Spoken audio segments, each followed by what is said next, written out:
two-bedroom unit here in BGC that looks like an actual house. Let's go. So in this area, you will be having your open kitchen. It's already bar type.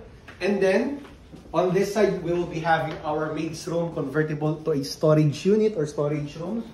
And then here, this is going to be our spacious living and dining area, which can fit 4 to 6 packs. And then on this way, this is going to be our first bedroom. So this is a very massive 1-bedroom.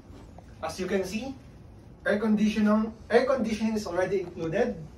We have our own balcony access. And then here is going to be our common toilet and bath. Everything here is already included, complete sanitary fittings. And then of course, this is going to be our master bedroom. Look how huge this bedroom is. Own access to balcony, queen size bed. You can even put your personal office area. And then check this out. Mini walk-in closet and our master bedroom. So for as low as 42 million pesos, you can get this 2-bedroom unit with a floor size of 106 square meter up to 110. So what are you waiting for? Inquire now.